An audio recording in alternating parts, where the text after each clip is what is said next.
नमस्कार, मैं हूं आपके साथ विशाल कालरा। एफएम न्यूज देख रहे हैं आप और आज चर्चा के लिए हमारे साथ हैं राजनीतिक विश्लेषक ममता काले जी। ममता जी, बहुत बहुत स्वागत है आपका। धन्यवाद विशाल जी। ममता जी, कई सारे मुद्दे हैं आज चर्चा के लिए, लेकिन शुरुआत हम करेंगे मौलाना तौकीर रजा के करीबियों की संपत्ति पर चले बाबा के बुलडोजर से।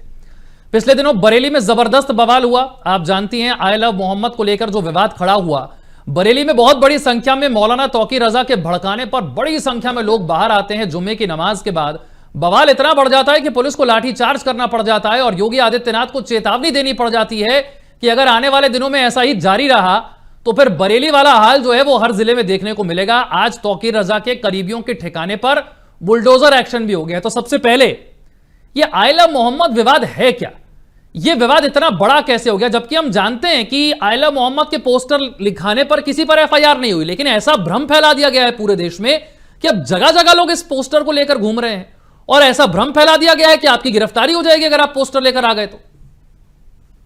जी विशाल जी, बहुत बहुत धन्यवाद। पहली बार आज आपके चैनल पर मैं आकर के आपके कार्यक्रम में शिरकत कर रही हूं और आज महाअष्टमी है, तो सबको दुर्गा अष्टमी की अनंत शुभकामनाएं। और अब विषय पर मैं आती हूँ। देखिए, जहां तक ये आई लव मोहम्मद वाला विषय है, ये कोई नया विषय नहीं है विशाल जी। ये उन्हीं लोगों के द्वारा किया गया है जो इस देश के अंदर वही स्थिति उत्पन्न करना चाहते हैं जो बांग्लादेश में हुई, जो नेपाल में हुई। ये क्रोनोलॉजी है जो बड़े लंबे समय से चली आ रही है। ये वो लोग हैं, आधा फ्रंट जो इस देश के अंदर बैठा हुआ है, जिनको मैं मीर जाफर बुलाती हूं बड़े लंबे समय से, जो इकोसिस्टम टूलकिट गैंग का हिस्सा है, जो नहीं चाहते कि भारत के अंदर शांति व्यवस्था बनी रहे, जो नहीं चाहते कि भारत जिस विकास की राह पर आज दौड़ रहा है उस पर दौड़े, जो नहीं चाहते कि भारत विश्व गुरु दोबारा से बने, वो नहीं चाहते ये सब चीजें। तो उनको येन केन प्रकारेण कहीं ना कहीं कुछ ना कुछ करना है। कभी किसान आंदोलन के नाम पर हमारे अन्नदाताओं के कंधों पर बंदूक रख करके ये लोग तमाशा करते हैं, कभी ये एंटी सीए के नाम पर दिल्ली दंगे करते हैं, दिल्ली को जला देते हैं। अभी इन सब लोगों ने ही, यही लोगों ने लद्दाख के अंदर जेन जी के नाम पर एक इतना बड़ा तमाशा कर डाला, लद्दाख फूक डाला, 4 लोग मर गए विशाल जी, 90 लोग घायल हो गए। विदेशी फंड ला करके, डीप स्टेट का पूरा फंड ला करके लद्दाख में जो किया वो पूरे देश के अंदर करना चाह रहे थे। और उसी दौरान ये आई लव मोहम्मद वाला बड़ा एक कांड शुरू हो जाता है उत्तर प्रदेश के अंदर। लेकिन ये लोग भूल जाते हैं कि यहां पर आज महाराज जी की सरकार है। महाराज जी के शासनकाल में कोई भी उपद्रवी, कोई भी दंगई, कोई भी असामाजिक तत्व नहीं बचने वाला है। लेकिन सोचने वाली बात यह है कि इनके पीछे हैं कौन लोग? वही लोग हैं ना जो आज डेस्परेटली दोबारा से सरकार में अपनी वापसी करना चाहते हैं। वही लोग जो पीडीए वाला खेल करते हैं, वही लोग जिनको अपीसमेंट की पॉलिटिक्स के अलावा कुछ आता नहीं है, वही लोग विशाल जी जिनका विकासवाद की राजनीति और जनता के भले वाली राजनीति से कोई लेना देना नहीं है। और जहां तक बुलडोजर चलने का सवाल है तौकीर रजा और उसके तमाम चीजों के ऊपर, तो स्पष्ट मैं एक चीज और कर देना चाहती हूं, क्योंकि भाई ये बुलडोजर के बाद एक ब्रिगेड सामने आ जाएगी और बोलेंगे कि बुलडोजर कैसे चला दिया, ये बुलडोजर वाला न्याय क्या होता है, महाराज जी को बुलडोजर चलाने के अलावा कुछ नहीं आता। तो उनको यह समझ जाना चाहिए कि भाई अगर अवैध इलीगल कंस्ट्रक्शन करोगे, कानून के खिलाफ कंस्ट्रक्शन करोगे, तो बुलडोजर तो चलेगा, बुलडोजर को कोई नहीं रोक पाएगा, फिर वो तौकीर रजा हो, फिर वो कोई भी हो। और महाराज जी ने स्पष्ट करा हुआ है एक चीज सब लोगों को कि जो लोग भी यूपी को जलाने की कोशिश करेंगे, जो लोग यूपी के अंदर दंगा करने की कोशिश करेंगे, उनको बख्शा नहीं जाएगा भैया। उनको पाताल से भी निकाल करके अगर 72 हूरों के पास पहुंचाना है तो पहुंचाया जाएगा। महाराज जी ने बोला था कि जो माफिया है उसको मैं मिट्टी में मिला दूंगा। और इसमें कोई दो राय नहीं है कि आज योगी जी और मोदी जी के शासनकाल में जो उल्टा प्रदेश हुआ करता था यूपी, आज वो उत्तम प्रदेश बन गया है। गांव गांव में आप जाइए ना, हर जगह बिजली है, सड़क है, पानी है। और सबसे बड़ी बात, मैं एक महिला हूं, आज दुर्गा अष्टमी है, हम नवरात्र मना रहे हैं, दुर्गा मैया की पूजा कर रहे हैं, है ना, दुर्गा मैया के 9 स्वरूपों की हम पूजा कर रहे हैं। उन मातृशक्ति का सम्मान जब सपा का शासनकाल हुआ करता था कभी यूपी में नहीं हुआ। महिलाएं सबसे ज्यादा असुरक्षित हुआ करती थी, जैसे जंगल राज के समय पर बिहार के अंदर हुआ करती थी। महिलाएं घर से बाहर, बेटियां घर से बाहर नहीं निकल पाती थी। लेकिन आज आप उत्तर प्रदेश में कहीं भी जाइए, महिलाओं से बात कीजिए, मेरी बातों पर ना जाएं, महिलाओं से बात करें और देखें कि महिलाएं कितनी सुरक्षित है। अगर महिलाओं के खिलाफ कोई भी क्राइम होता है, कोई भी करता है, तो स्टैंडिंग इंस्ट्रक्शन है यूपी के सीएम महाराज योगी आदित्यनाथ जी के कि भाई उनको देयर एंड देन कड़ी से कड़ी सजा दी जाए, छोड़ा ना जाए। महिलाओं की बात तो ठीक है, मैं ये कह रहा हूं कि आई लव मोहम्मद का विवाद अब अलग अलग जिलों में फैल रहा है, अलग अलग राज्यों तक पहुंच गया है, महाराष्ट्र के अहिल्यानगर तक पहुंच गया है। न जाने कितने राज्यों से आई लव मोहम्मद के पोस्टर लेकर लोग निकल रहे हैं और उसके जवाब में I love Mahakal, I love Shri Ram. ऐसा लग रहा है कोई जंग शुरू हो गई है। यह स्थिति हमारे देश के लिए ठीक नहीं है। इसका कोई फायदा उठाए ना उठाए ये अलग बात है, लेकिन यह स्थिति हमारे देश के लिए ठीक नहीं है।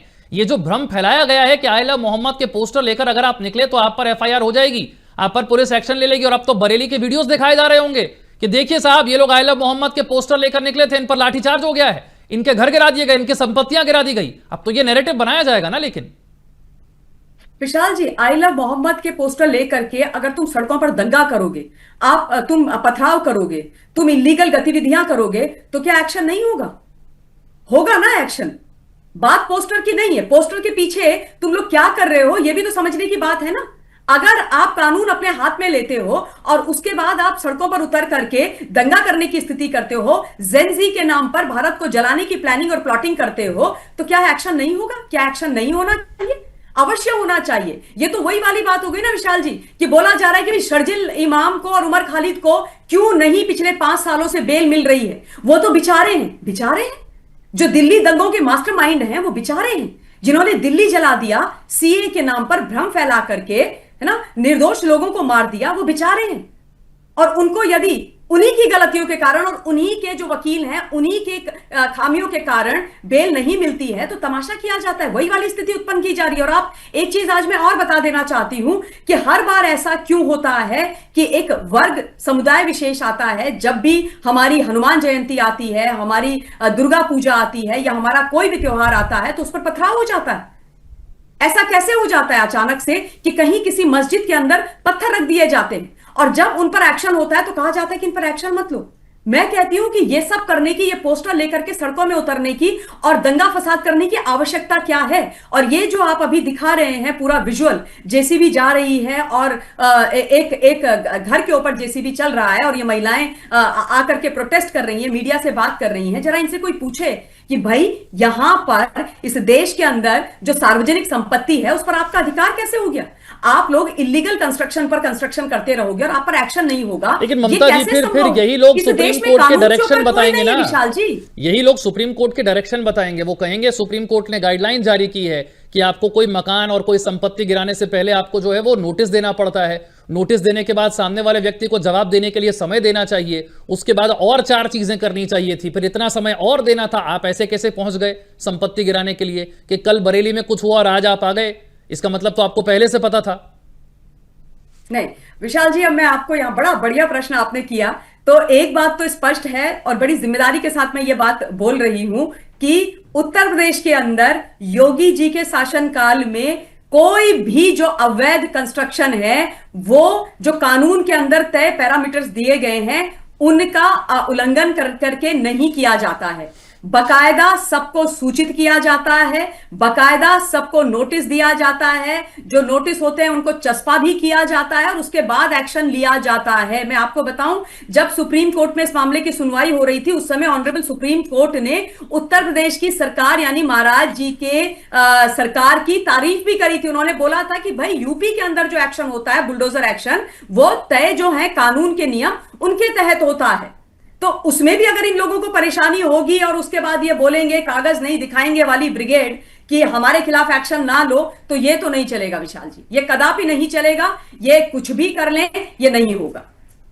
ठीक है, आपको लगता है आइला मोहम्मद का विवाद यहां पर रुकेगा या अभी इसमें बहुत सारी राजनीतिक तरीके से रोटियां सेकी जानी भी बाकी हैं? तो ये भी लंबा चलेगा क्योंकि हमने देखा ये रुक नहीं रहा है अभी और अच्छी प्लानिंग के साथ इसे आगे बढ़ाया जा रहा है। मैं थोड़ा सा अपने दर्शकों को यहां पर बताना चाहता हूं, 5 सितंबर के दिन 12 वफात का जुलूस निकला था कानपुर के रावतपुर गांव में।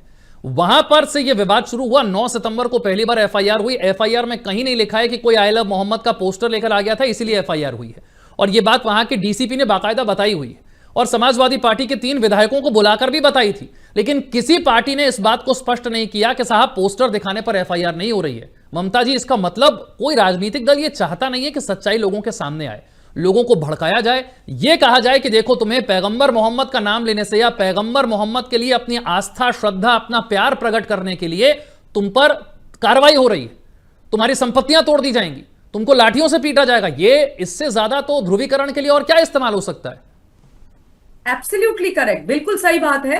कोई एफआईआर किसी के ऊपर नहीं हुई है। आप आई लव मोहम्मद लिखिए, आप पीसफुली जाइए, कौन मना कर रहा है? आप पीसफुली घूमिए, कौन मना कर रहा है? कोई मना नहीं कर रहा है। लेकिन आप आई लव मोहम्मद लिख करके उसमें कुछ उपद्रवी आए और उसके बाद पूरे का पूरा आप दंगा फसाद करें तो एक्शन होगा। एक्शन इसीलिए हो रहा है। और जहां तक राजनीतिकरण की बात है, ऑब्वियसली इसमें फंड डाले गए हैं, उन्हीं लोगों ने डाले हैं ना, जो लोग ये बात को छुपा रहे हैं कि एफआईआर इसलिए नहीं, किसी के ऊपर एफआईआर में कहीं पर ये नहीं लिखा गया या कोई एफआईआर उन लोगों के ऊपर नहीं हुई है जो ये पोस्टर लेकर के सड़कों पर उतर करके आए हैं। और ये बात वो बोलेंगे भी नहीं। पीडीए वाले इस बात को कैसे बोलेंगे? वो लोग इस बात को कैसे बोलेंगे जिन्होंने केवल तुष्टीकरण की राजनीति करी है, जिनका विकासवाद से कोई लेना देना नहीं है। आज की जो सरकार है वो कोई भी किसी भी समुदाय से कोई व्यक्ति आता हो, हिंदू मुस्लिम सिख ईसाई, चाहे केंद्र में हो चाहे उत्तर प्रदेश में है, उनके भले की बात करता है, उनके विकास की बात करते हैं। आप बताइए ना कि भाई इस देश के अंदर जो भी विकास हो रहा है, चाहे सड़कें बन रही हैं या राशन दिया जाता है या आयुष्मान भारत कार्ड दिया जाता है, वो धर्म के आधार पर नहीं दिया जाता है, वो सबको दिया जाता है। किसी भी रिलीजन से आप आते हो तो इसीलिए किया जाता है क्योंकि आज की जो सरकार है वो विकासवाद की सरकार है। लेकिन आज ये लोग जो राजनीति के लिए पीडीए आदि की बात कर रहे हैं, तुष्टीकरण की बात कर रहे हैं, रोहिंग्या बचाओ यात्रा कर रहे हैं, वोट चोरी के नाम पर वो लोग इस चीज को बुना रहे हैं। वो लोग इस पूरे मामले के अंदर एक बहुत बड़ा भ्रम फैला रहे हैं ताकि आने वाले जो चुनाव हैं विभिन्न प्रदेशों के अंदर, उसमें इस पूरे मुद्दे को भुनाया जा सके। और सबसे बड़ी बात, यहां पर देश के अंदर दंगे करवाए जा सके। ये केन प्रकारेण इनको दंगे करवाने हैं क्योंकि कांग्रेस पार्टी के बड़े बड़े नेता बोल चुके हैं कि यहां पर बांग्लादेश होगा, यहां पर जेनजी सड़क पर आएगा। मिस्टर राहुल गांधी ने रोहिंग्या बचाओ यात्रा के दौरान में क्या बोला था कि फायर है, फायर बिहार के अंदर युवाओं में बहुत फायर है। मतलब आप सोचिए, देश के लीडर ऑफ ऑपोजिशन कभी एटम बॉम्ब फोड़ने की बात करते, आपने बिहार और एटम बम और हाइड्रोजन बम का जिक्र कर ही दिया है तो मैं अगले टॉपिक पर भी आ जाता हूं। अभी थोड़ी देर पहले बिहार में एसआईआर की फाइनल लिस्ट जो है वो चुनाव आयोग ने अपनी वेबसाइट पर डाल दी है और अब एसआईआर की लिस्ट सामने आ चुकी है। जैसा कि पहले से क्लियर था, 65 लाख नामों को हटाया जा रहा है। विपक्ष का आरोप यह है कि ज्यादातर नाम मुसलमान हैं, दलित हैं, पिछड़े हैं, जिन्हें हटा दिया गया है। ये ज्यादातर विपक्षी पार्टियों के वोटर थे।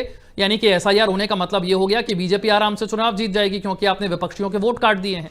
सुप्रीम कोर्ट तक गए लेकिन सुप्रीम कोर्ट ने एसआईआर की प्रक्रिया को गैर संवैधानिक नहीं बताया, प्रक्रिया को रोकने की बात भी नहीं की। हां, यह जरूर कहा कि आप आधार कार्ड को इसमें शामिल कर लीजिए, उसे भी मान्य कर लीजिए और 65 लाख लोगों के नाम वेबसाइट पर डाल दीजिए और बता दीजिए कि आपने इनको वोटर लिस्ट से क्यों हटाया। अब जब आज फाइनल वोटर लिस्ट और फाइनल एसआईआर की लिस्ट हमारे सामने है, क्या फर्क डालेगी बिहार के चुनाव पर? और अब भी क्या यह इतना बड़ा राजनीतिक मुद्दा होगा? क्योंकि राहुल गांधी तो पीछे पड़े हुए हैं कि साहब वोटर या तो आप जोड़ देते हैं और या तो आप डिलीट करवा देते हैं। देखिए, राहुल गांधी जी का जहां तक सवाल है, बड़े लंबे समय से मैं उनको पार्ट टाइम पॉलिटिशियन भारत में बुलाती हूं जो देश के अंदर टूरिस्ट वीजा में रहते हैं, वरना तो विदेशी भगे रहते हैं। आजकल भी फिर वो विदेश में हैं, कहीं इधर उधर घूम रहे हैं, झूठ फैला रहे हैं, मां भारती के खिलाफ जहर उगल रहे हैं। तो यही वो करते हैं। तो ये जो रोहिंग्या बचाओ यात्रा थी उसमें भी उन्होंने यही सारी की सारी चीजें करी हैं। अब विशाल जी, समझने वाली बात यह है कि जो एसआईआर हुआ है वो तो लोकतंत्र को बचाने के लिए हुआ है ना, बिहार के और राष्ट्र के भले के लिए हो रहा है। 65 लाख बोगस वोटर, 65 लाख, मतलब व्यक्ति मर गया 10 साल पहले लेकिन उसकी वोट है। ये तर्कसंगत है क्या? कोई व्यक्ति इस देश का नागरिक नहीं लेकिन वो वोटर है। ये बात क्या इस देश के लोकतंत्र के लिए अच्छी है? और वो लोग जो आज वोट चोरी की बात कर रहे हैं, जरा मैं उनसे 2-4 प्रश्न कर लूं। और मेरा डायरेक्ट प्रश्न हमारे leader of opposition Rahul Gandhi साहब से है आपके माध्यम से कि इनकी पार्टी के अंदर ही वोट चोर पकड़े जा रहे हैं। पवन खेड़ा जी जो आकर के मीडिया में ज्ञान देते हैं, बताइए, उनके 2-2 वोटर आईडी कार्ड हैं, उनके तो उनकी पत्नी के भी हैं। और उससे बड़ी बात, श्रीमती सोनिया गांधी जी जो कांग्रेस की सर्वे सर्वा हैं, बताइए, उनके ऊपर अब इतनी बड़ी बात निकल करके आ गई जिसको सुनकर के हम सब लोग चकित रह गए कि वो इस देश की नागरिक बनती है 1983 में, लेकिन वो इस देश की वोटर बन जाती है 1980 में। ये कैसे संभव है? तो सबसे बड़ी वोट की चोरी किसने करी इस देश के अंदर? ये हमारे देश में कहीं कानून में लिखा हुआ है कि आप इस देश के नागरिक नहीं हो लेकिन आप इस देश के वोटर हो? अब इस आधार पर यदि किसी पर एक्शन लिया जाए तो मिस्टर राहुल गांधी को क्यों तकलीफ होती है? अगर आप वास्तव में भारत के हितैषी हैं, उस भारत के जिसने मिस्टर राहुल गांधी को राहुल गांधी बनाया, उनको मान दिया, सम्मान दिया, सब कुछ दिया, तो आप भाई जो इलीगल वोटर्स हैं, जो गलत वोटर्स हैं, जो इंट्रूडर्स हैं, जो रोहिंग्याज हैं, जो इस देश की सिक्योरिटी के ऊपर, जो इस देश की इकोनॉमी के ऊपर खतरा है, उनको इस देश की जो वोटर लिस्ट है जिसमें जोड़ा गया है तुष्टिकरण की राजनीति करने के लिए, भानुमति के कुनबे के अंदर जो कुछ पॉलिटिकल पार्टीज आती हैं उनके द्वारा, उनके हटने से परेशान क्यों है? आपको तो प्रसन्न होना चाहिए। आप ही घूमते हैं ना, पूरा यही लोग घूमते हैं ना एक प्रति को लेकर के संविधान की। आप बताइए संविधान में कहां यह लिखा हुआ है कि जो व्यक्ति इस देश का नागरिक नहीं वो इस देश का वोटर होगा? मतलब कुछ भी अर्थ के अनर्थ वाली बात करते हैं। इन्होंने जो जिन दो जगहों का, जहां पर इन्होंने अपने एक बड़ी सी पीपीटी लगा करके एक बहुत बड़ी प्रेजेंटेशन करी थी, एक जिस विधानसभा का इन्होंने जिक्र किया कि यहां पर 6018 वोट कट गए, वहां पर तो कांग्रेस पार्टी जीती है। कहीं बोलते हैं कि वोट कट गए, कहीं बोलते हैं कि वोट जुड़ गए। मुझे तो यही समझ में नहीं आता कि राहुल गांधी जी इतनी कंफ्यूज स्टेट ऑफ माइंड में क्यों है। इनका मुद्दा क्या है? वोट जुड़ना मुद्दा है कि वोट कटना मुद्दा है? महाराष्ट्र के समय पर इन्होंने विधानसभा के चुनाव में के दौरान बोला कि लोकसभा और विधानसभा के बीच में बड़े सारे वोट साहब कट गए, बहुत सारे वोट जोड़ दिए गए। कभी, और उनका जो फिगर है कभी होता है वो 38 लाख, कभी हो जाता है 42 लाख, कभी हो जाता है 78 लाख। मतलब उनको खुद ही नहीं पता कि वो क्या बोल रहे हैं। तो आप बताइए इन सब चीजों के ऊपर कैसे कोई विश्वास करेगा? सोचने वाली बात बड़ा है सवाल कि यह है कि क्या देश के पक्ष में काम हो रहा है तो क्या राहुल गांधी सुप्रीम कोर्ट जाएंगे इसे लेकर, जैसे वो ईवीएम को लेकर गए थे, जैसे वो एसआईआर को लेकर गए, जैसे बहुत सारे लोग हमारे देश में इलेक्टोरल बॉन्ड को लेकर गए? कांग्रेस पार्टी वोट डिलीशन को या वोट जोड़ने को, वोट चोरी के मुद्दे को सुप्रीम कोर्ट लेकर क्यों नहीं जाती? ऐसी क्या पोल खुल जाएगी? Absolutely, precisely my point, very good question. कि आप इतना हल्ला कर रहे हो, आप अपनी यात्रा निकाल रहे हो, कभी बाइक में घूम रहे हो, कभी गाड़ी में घूम रहे हो, गाड़ी में भी साहब ऐसे घूम रहे हो कि पुलिस वाले के ऊपर आप गाड़ी चढ़ा दे रहे हो। जब आप बाइक में जा रहे हो तो लोग आके आपके गले पड़ जा रहे हैं। तो ये सब नौटंकी करने के बजाय, विदेश में वोट चोरी का ज्ञान देने के बजाय, प्रेस कॉन्फ्रेंस करने के बजाय, पावर पॉइंट प्रेजेंटेशन करने के बजाय आप सीधे सीधे सुप्रीम कोर्ट में जाओ ना।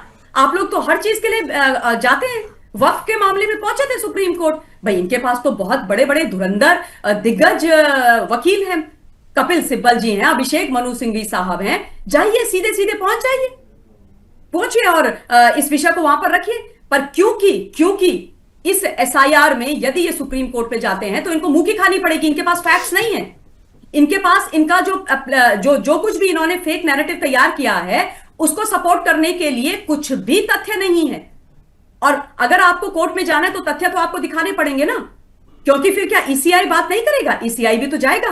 और इलेक्शन कमीशन ऑफ इंडिया में जो मुख्य चुनाव आयुक्त हैं उन्होंने वैसे ही इनकी पोल पट्टी खोल करके रख दी हुई। लेकिन ममता जी, मैं आपको इस मामले में थोड़ा सा और दूसरी डायरेक्शन में लेकर चलता हूं। 2024 लोकसभा चुनाव से पहले एक नैरेटिव बनाया गया कि बीजेपी को अगर 400 सीटें मिली मतलब संविधान बदल दिया जाएगा। उसमें बीजेपी के अपने नेताओं की भी कुछ गलतियां थी, जिसमें 3-4 नेता ऐसे थे जिन्होंने कहा कि हम संविधान बदल देंगे। इस नैरेटिव का असर हुआ। भले ही बीजेपी संविधान नहीं बदलने वाली थी, लेकिन क्योंकि इस तरीके का नैरेटिव विपक्ष ने सेट किया, बीजेपी को नुकसान हुआ। बीजेपी 240 पर आकर रुकी और बहुत बड़ा फैक्टर माना जाता है यह संविधान बदलने वाला बयान। वैसे ही सुप्रीम कोर्ट ना जाना भी तो एक स्ट्रैटेजी हो सकती है ना, क्योंकि सुप्रीम कोर्ट गए तो सच्चाई सामने आ जाएगी। और अगर सुप्रीम कोर्ट नहीं गए तब तक इस नैरेटिव को बिल्ड किया जा सकता है, तब तक बिहार की वोटिंग हो जाएगी। और तब तक अगर बिहार के लोगों ने इस बात को स्वीकार कर लिया कि हां साहब कुछ तो गड़बड़ लगती है, वोट तो मैंने दिया था यहां पर लेकिन जीती तो वो पार्टी है, इसका मतलब कुछ गड़बड़ है, चुनाव आयोग धोखा दे रहा है, ये बीजेपी के साथ मिला हुआ। ये नैरेटिव अगर बिल्ड रहा, वो सुप्रीम कोर्ट नहीं गए, ये नैरेटिव बिल्ड होता रहा, तो बिहार के चुनाव के परिणाम पर असर तो पड़ सकता है। ये स्ट्रैटेजी भी तो हो सकती है ना, नहीं जाना अदालत में। हाँ विशाल जी, देखिए बिल्कुल इनकी स्ट्रैटेजी हो सकती है, लेकिन ये मुंह की खाएंगे। क्योंकि लोकसभा में जो 240 सीट आई भारतीय जनता पार्टी को, उसके बाद मैं ये सिर्फ इसलिए नहीं बोल रही हूं कि मैं चैनल पर आकर के बोल रही हूं, मैं ग्राउंड में जाकर के काम करती हूं, मैं हमेशा देश के विभिन्न क्षेत्रों में जाकर के घूमती हूं और लोगों से बात करती हूं। लेट मी टेल यू, लोग बहुत दुखी थे और सब लोगों को यह लगा कि अच्छी खासी वोट आ रही है, सीट्स आ रही हैं भारतीय जनता पार्टी की। कई लोगों को यह लगा और कई लोगों ने मुझे बोला कि नहीं हम वोट नहीं देंगे तो क्या फर्क पड़ेगा, लेकिन जब 240 आई तो उनको भी बहुत जोर का झटका लगा और उनको रियलाइज हुआ कि हमसे गलती हो गई है। हाँ, इन्होंने जो संविधान बदलने वाला नैरेटिव चलाया उससे ये लोगों को दिग्भ्रमित करना चाह रहे थे, लेकिन उसके बाद आपने देखा कि महाराष्ट्र के चुनाव आए, उसके बाद हरियाणा के चुनाव आए, उसके बाद दिल्ली के चुनाव आए, क्या हुआ? क्या हुआ? नीलबटा सन्नाटा हुआ ना, सुई पटक सन्नाटा इनके खेमे में छा गया। हारते रहे, ये बहुत बुरी तरीके से हारे, बेइज्जत होकर के प्रत्येक स्टेट से इनको बाहर निकाला गया। तो ऐसा नहीं है कि बिहार के चुनाव में इस वोट चोरी वाला जो फेक नैरेटिव ये फैला रहे हैं उसका असर पड़ेगा, नहीं पड़ेगा। जनता बहुत समझदार है, वोटर बहुत इंटेलिजेंट है और लोकसभा के चुनाव के बाद से वो समझ चुके हैं कि ये जो भानुमति का कुनबा है इंडिया अलायंस, वो किस प्रकार से फेक नैरेटिव्स को बना करके उनको उनके बीच में रखने का प्रयास करते हैं। हाँ, ये बात आपकी पॉइंट सही है कि इसीलिए सुप्रीम कोर्ट में नहीं जा रहे, क्योंकि ये इसको राजनीतिक तौर पर भुनाना चाहते हैं, पर ये ज्यादा समय तक भुना नहीं पाएंगे। एक चीज और बोलना चाहती हूं कि यदि ये वोट चोरी वाली बात होती सच, ये भी जनता समझती है बहुत अच्छी तरीके से, सच होती तो भाई लोकसभा के चुनाव में भारतीय जनता पार्टी 240 पर क्यों आती? 400 पार कर जाती। 400 पार करते, राहुल गांधी चुनाव हारते, राहुल गांधी रायबरेली और वायनाड दोनों जगह से क्यों जीतते? 99 सीट इनकी क्यों आती? नहीं आती ना। पर इनका तो वही वाला हाल है ना कि पहले तो इन्होंने बेचारी मुन्नी ईवीएम को मुन्नी से ज्यादा बदनाम कर दिया था, और अब ये जब ईवीएम वाला नहीं चला तो अब ये इलेक्शन कमीशन के पीछे पड़ गए। यानी मीठा मीठा गप गप, तीखा तीखा थू थू।